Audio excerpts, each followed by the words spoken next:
It's absolutely critical to move our field forward to have leadership. So we're very, very proud to bring up to the podium now where I will present North Carolina Governor Roy Cooper with the Leadership Award for the Regenerative Medicine Foundation. Please, Governor.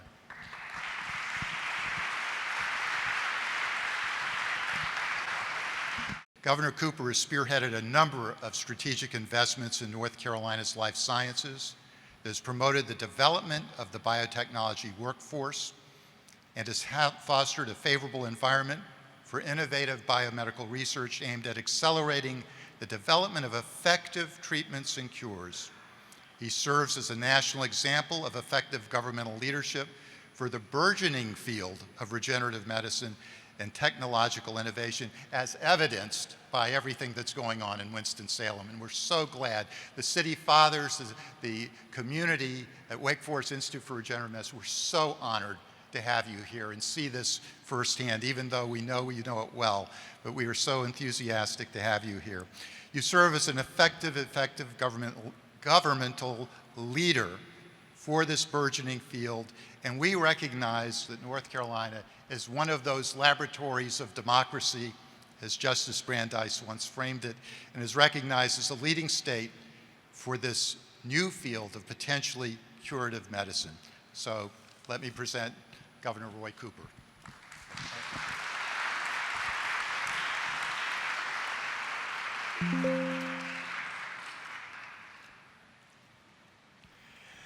Well, thank you very much, Bernie. I appreciate that introduction, and thank you for your leadership in creating this summit and your leadership of the Regenerative Medicine Foundation.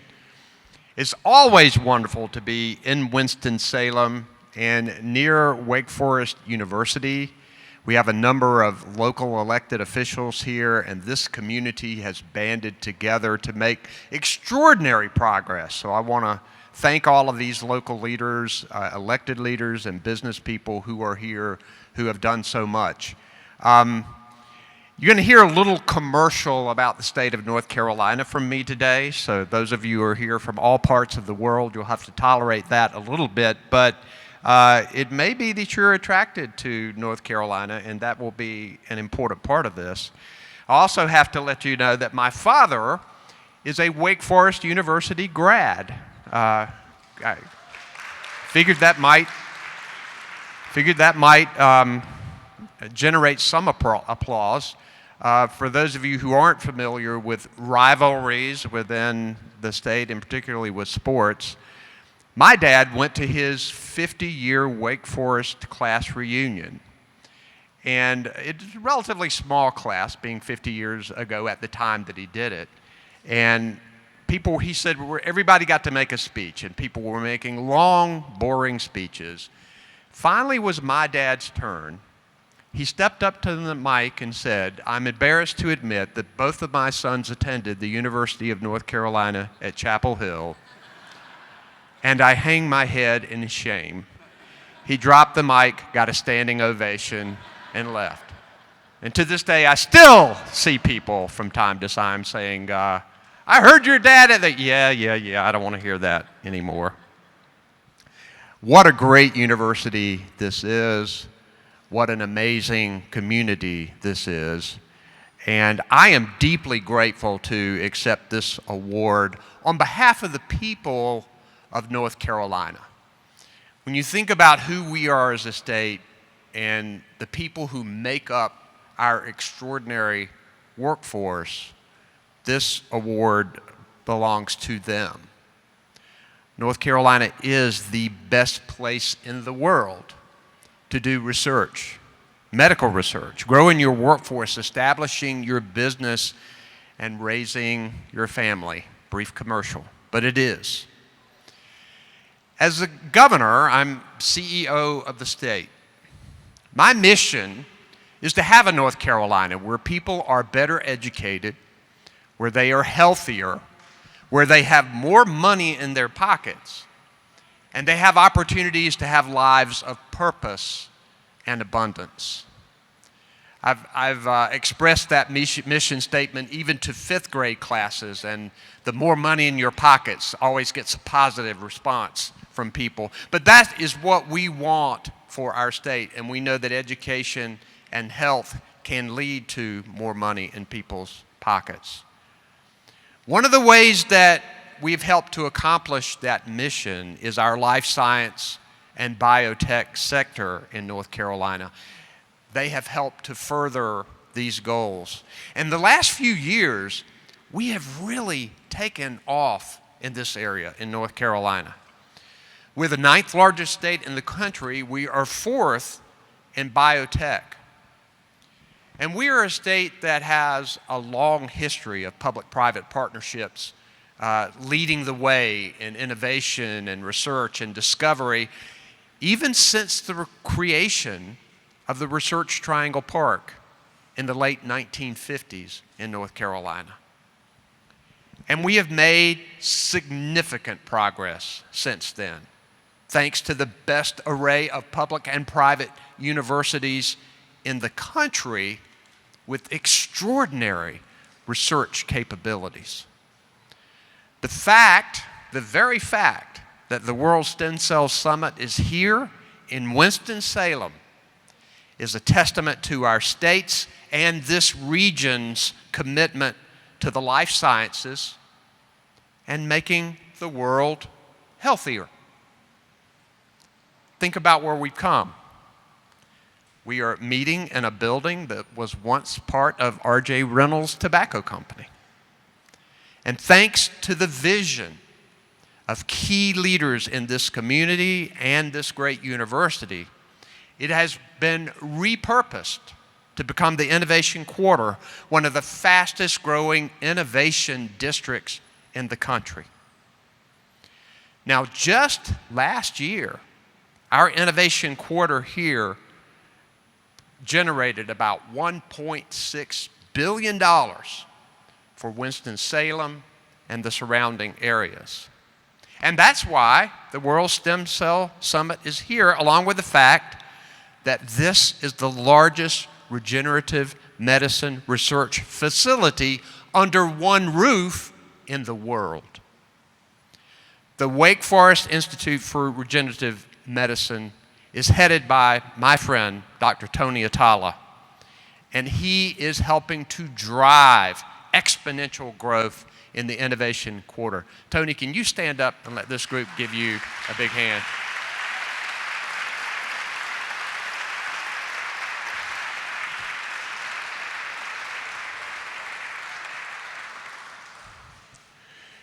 We recruited Dr. Atala from Harvard 2 decades ago, and his work to speed up the discovery and translation of regenerative medicine therapies and moving them from bench to bedside is truly extraordinary. And they are also tackling the workforce needs in the field. All of our businesses are facing workforce challenges now, and we know that this field needs a strong and talented workforce.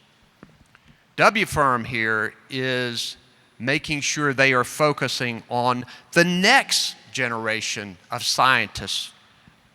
And that's one of the reasons I know that all of you are here at this summit. And North Carolina is actively here to help with that. Just this week, 25 brilliant undergrads have arrived at the Wake Forest Institute of Regenerative Medicine as summer scholars, and I was just talking to Tony about it.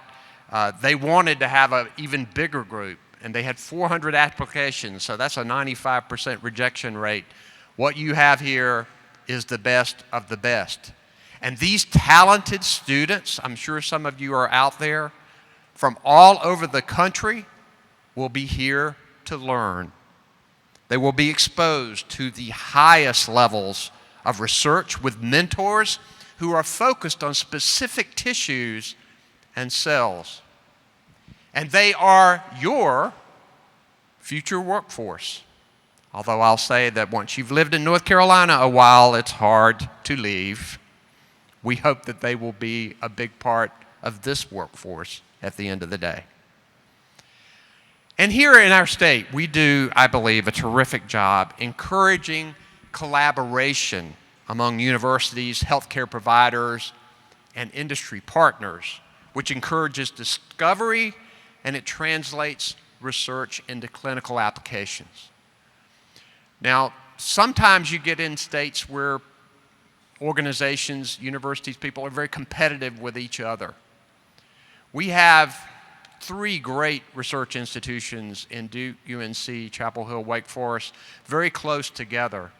And they are extraordinarily collaborative in their efforts with each other, with our providers, and with our industry leaders. I think all of that helps us to nurture our education and helps develop one of the best workforces in the world. And in fact, just last week, I was in Chapel Hill at the University of North Carolina meeting with Dr. Renee Regresson, who is the head of President Biden's Advanced Research Projects Agencies for Health, or ARPA-H. North Carolina is the perfect place for an ARPA-H hub, which I told her and which I have told the president. When you think about all of the things that I just talked about with the collaboration and the desire to discover new things and apply them to make people healthier, that's exciting. What North Carolina is about is bold innovation and discovery that translates into a healthier state, a healthier nation, and a healthier world. From our vibrant and vast NC Bio organization that boasts 263 companies here in North Carolina, to our innovative North Carolina Biotechnology Center, North Carolina is really ready to quite literally heal the world.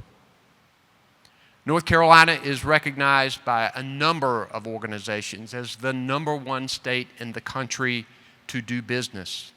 And we must continue our efforts to invest in education, particularly early childhood education, quality child care, our K-12 public schools, our amazing community colleges, and our universities. That investment is critical to a strong workforce, both in the short term and in the long term.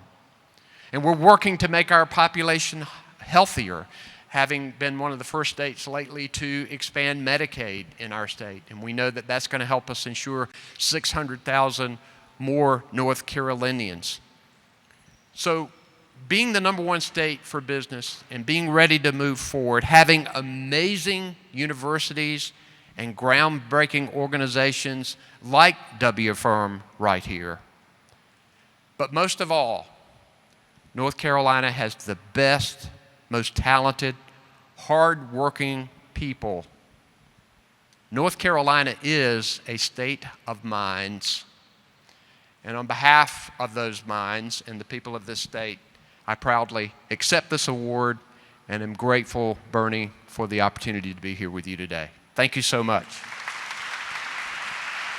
Big round of applause for Governor Roy Cooper, who is the #1 governor in the United States. Thank you, Governor. I appreciate it very much.